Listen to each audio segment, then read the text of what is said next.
Hello everyone, I'm Lily, your AI host, and this is the Shadow Grid. In early 2017, the American credit system ran on a quiet assumption that a small number of private companies could hold the identifiers of an entire population, and that the public would accept it because there was no practical alternative. Credit reporting was not framed as a consumer product. It functioned more like infrastructure. People did not opt in. They were placed inside it through employment checks, loan applications, housing screenings, and routine financial life. That institutional design mattered because it shaped the incentives long before any breach was detected. A credit bureau's core value came from aggregation at scale. Its risk, if something went wrong, would be distributed across millions of individuals who had limited visibility and limited leverage.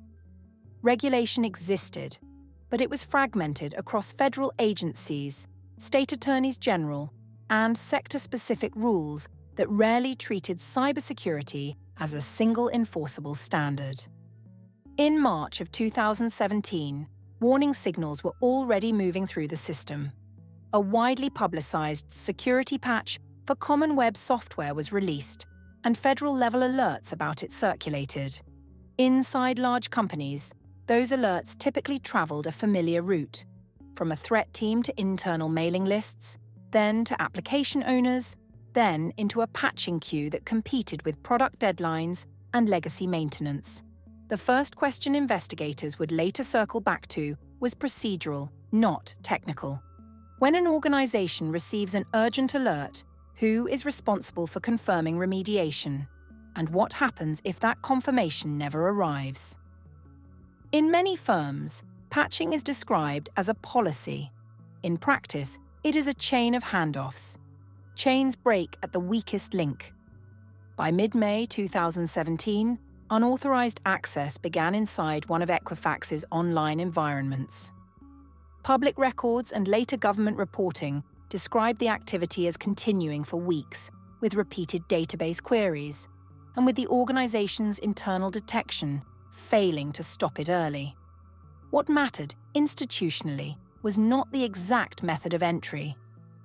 The deeper issue was that a public-facing application sat connected to sensitive data stores in a way that could be exploited, and internal safeguards did not compensate for a single point of failure. During that same period, the credit system continued operating as usual. New credit files were created, reports were pulled, decisions were made. The scale of the underlying dataset meant that even limited access could produce long-term consequences. Identifiers like social security numbers and dates of birth are not easily replaced. When they are exposed, the harm is not always immediate. It can become latent risk, a permanent vulnerability that follows people into future transactions. Near the end of July 2017, Equifax detected suspicious activity. The internal discovery phase quickly became an institutional process with its own rules. Incident response at this scale is not just technical containment. It is legal exposure management, regulatory notification planning, public messaging, and coordination with law enforcement. Every step is filtered through competing duties. Protect consumers, protect the company, preserve evidence, and avoid statements that create liability. In early August, Equifax retained outside counsel and a cybersecurity firm to conduct forensic review. The company also informed federal investigators. Once that happened, a new constraint entered the timeline. Companies often say they delay disclosure to understand scope. Authorities often say they prefer a careful approach to avoid compromising investigations. In practice, these incentives can align toward waiting, even when the public is exposed to ongoing risk and cannot take protective action without information. As August progressed, internal assessments became more specific. Senior leadership briefings occurred. The organization worked to identify affected individuals and quantify what had been accessed. This stage, in corporate crises, has a standard rhythm: internal reports, executive meetings, drafting language, and reviewing what can be said with confidence. It is also the stage where uncertainty can become a tool. If the numbers are not final, statements remain cautious. If the story is not clean, disclosures get delayed. In early September 2017, Equifax publicly announced the breach.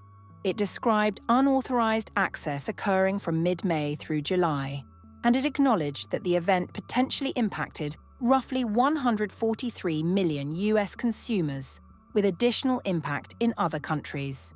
The announcement put a private company's internal failure into a national spotlight because of what Equifax represented: a repository of identity-level data on a scale few institutions could match. The immediate consumer response was predictable. People wanted to know if they were affected, what exactly was taken, and what they should do next. But credit bureaus operate in a domain where consumers have limited direct tools.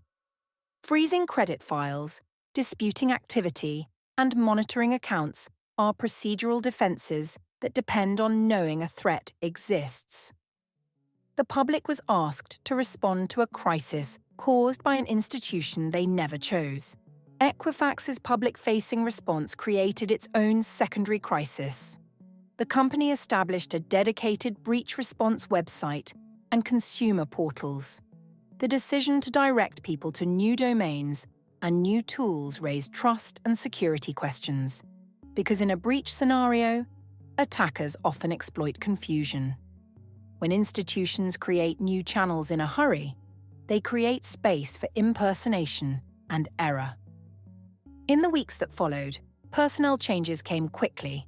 Senior information and security leaders departed. The company's chief executive later announced retirement. These moves served an institutional purpose beyond individual accountability. They signaled responsiveness to regulators and markets. They also created distance between the organization's future posture and the decisions that preceded the breach.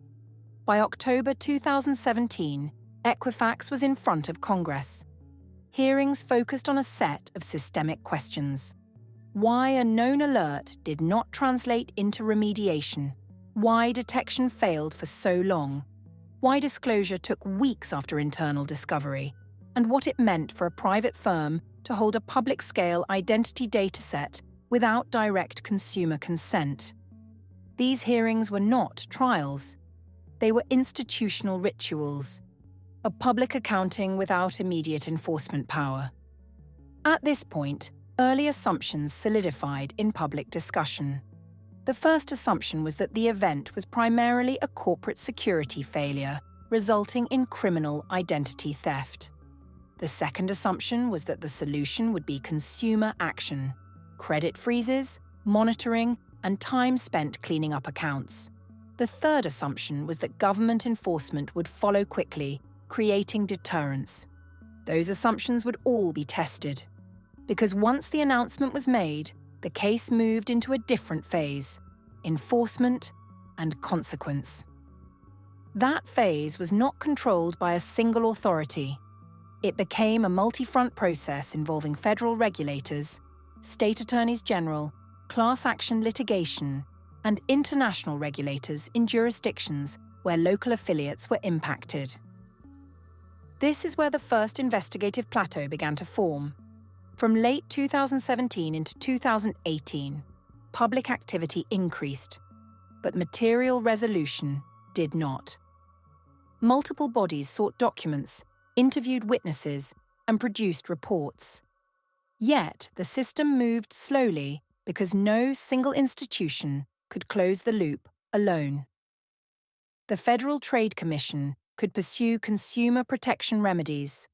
Financial regulators could examine certain practices. State attorneys general could seek penalties under their own laws. Courts could consolidate and manage civil claims. None of them had full authority to redesign the credit reporting industry itself. That fragmentation created a jurisdictional plateau, a prolonged period where the case advanced procedurally, but not substantively. each institution had its own standards of proof, its own remedies, and its own political constraints. A single global settlement would require alignment across agencies that rarely share the same objectives. During this plateau, missed opportunities came into sharper focus. The first was upstream, the existence of an urgent security alert that did not reliably translate into remediation. The second was architectural, the degree to which a public-facing environment could expose sensitive identifiers at population scale. The third was temporal, the delay between internal detection and public disclosure, during which consumers could not freeze credit or watch for misuse with full context. But even these missed opportunities had a structural explanation. In large organizations, patching responsibility can be diffuse. System ownership can be unclear. Legacy applications remain online because replacing them is expensive and risky. Disclosure decisions are made through legal and reputational lenses, not purely consumer risk. And across the industry, the business model rewards scale and speed, while the costs of a breach are spread outward. As 2018 continued, the story became less about a single intrusion and more about the mechanisms of accountability. Would the US treat this as a one-time corporate failure, or as evidence that the credit reporting model itself created unavoidable risk? Would regulators settle for penalties and promises, or force structural change?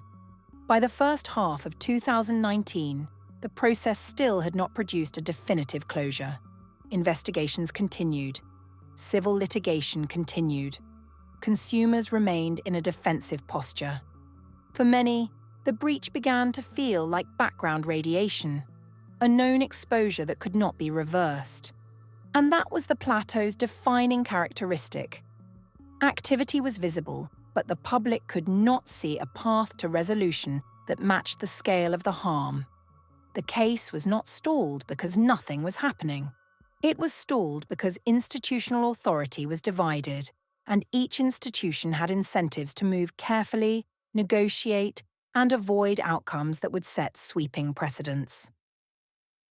That tension carried into the summer of 2019, when the first major enforcement resolution finally began to take shape.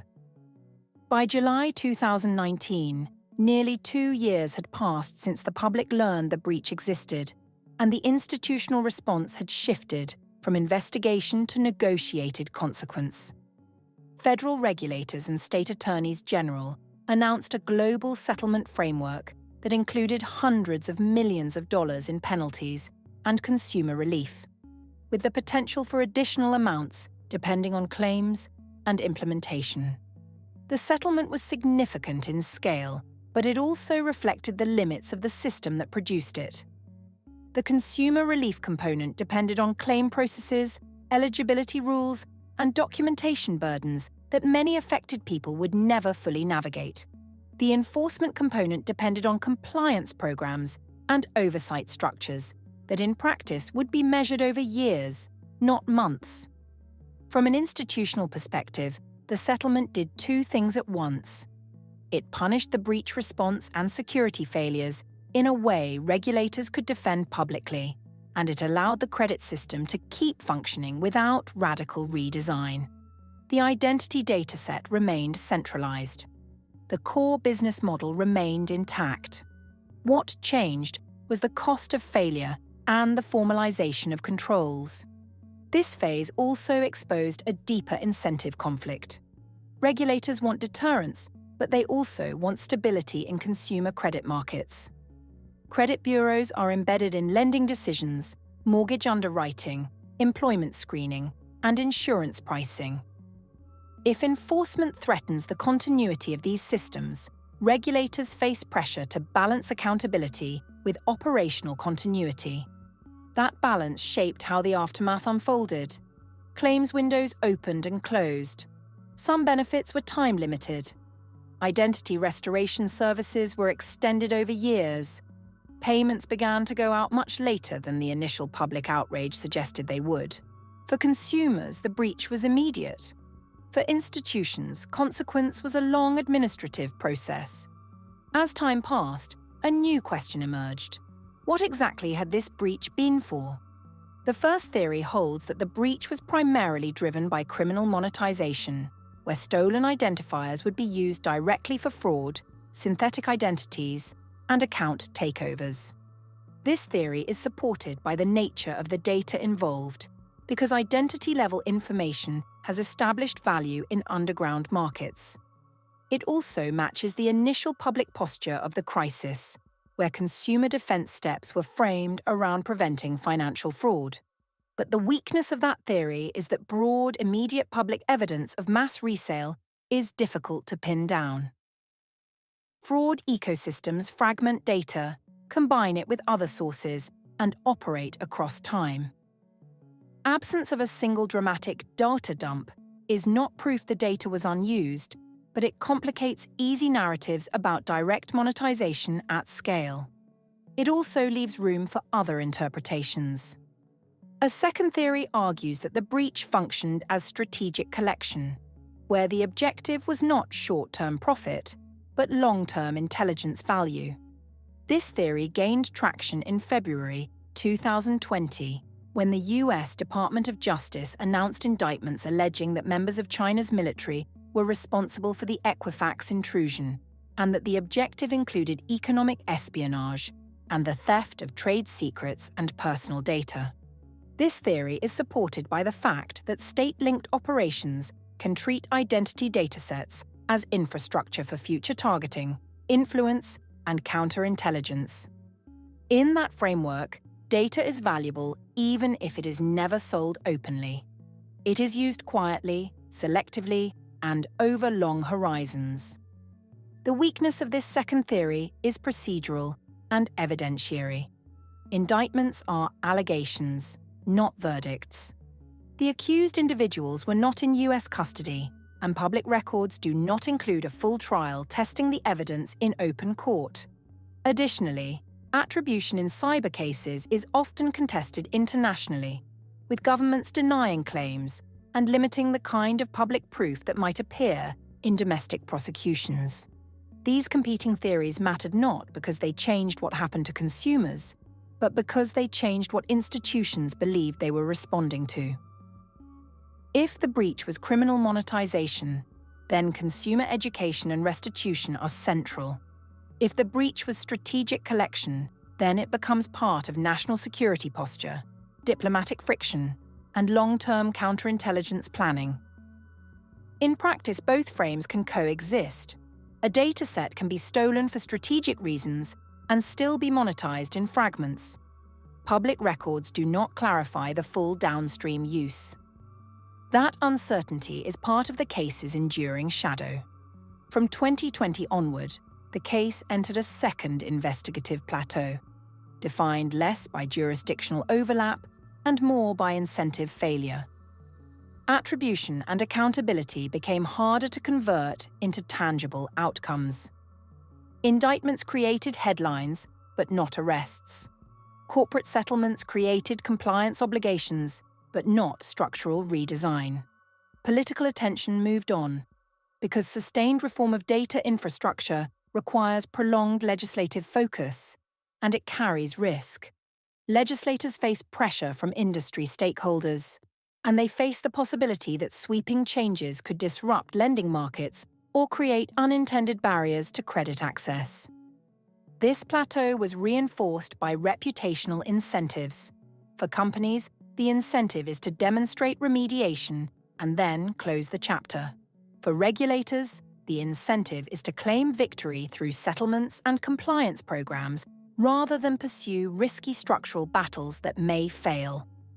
For lawmakers, the incentive is to address the outrage rhetorically, while avoiding reforms that require technical detail, heavy lobbying resistance, and budget commitments. Time passing became part of the story. In the years after the initial settlement framework, administrative timelines continued. Benefits distribution extended into the early 2020s. Public-facing updates included extended claims, periods, and ongoing identity restoration services lasting years beyond the initial headlines. For many affected people, the breach was no longer a breaking event. It was a permanent background condition. Internationally, consequences also continued to surface. UK-related regulatory actions and penalties underscored that this was not solely an American institutional failure, but a cross-border issue shaped by outsourcing, affiliates, and shared infrastructure. The enforcement timelines were long enough that new penalties and findings could arrive years after the breach itself, reflecting how slowly the regulatory system often moves. The broader credit reporting environment also kept generating parallel controversies. Separate regulatory actions against credit bureaus in later years, involving dispute handling and data accuracy, reinforced an uncomfortable continuity: that security incidents and data quality failures are connected symptoms of the same structural problem. When institutions profit from being the custodians of identity data, the public is forced to trust processes they cannot audit. Before the conclusion phase begins, the case status checkpoint is straightforward but unresolved. What is officially known is that Equifax reported unauthorized access occurring from mid-May through July 2017 and publicly disclosed the incident in September 2017. That multiple US regulators and states reached major settlements in 2019, providing consumer relief and imposing security obligations, and that the Department of Justice publicly announced indictments in 2020, alleging responsibility by members of China's military. What remains disputed is the full attribution chain beyond the allegations, because a public trial has not resolved the evidence in open court, and international denials persist. What also remains disputed in practical terms is the downstream use of the data, because identity datasets can be exploited quietly over time in ways that do not produce a single visible signature. What procedural actions remain open are largely administrative and structural rather than investigative. Ongoing claims processing and benefit distribution tied to settlement programs, continuing compliance oversight under settlement terms, and the broader policy question of whether US law will ever treat credit reporting, cybersecurity, and identity custody as a unified infrastructure problem rather than a series of isolated corporate incidents. In the end, the Equifax breach was never only about one company's defenses. It was a case study in what happens when identity becomes an asset class, when accountability is divided across overlapping institutions, and when the public bears the operational burden of defending itself against failures it did not cause and cannot prevent.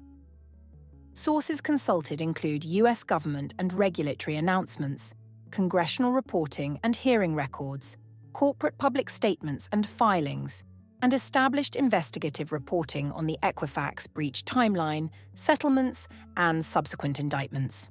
I'm Lily, and this has been the Shadow Grid. Be sure to like and subscribe so you get notified when the next story emerges from the shadows.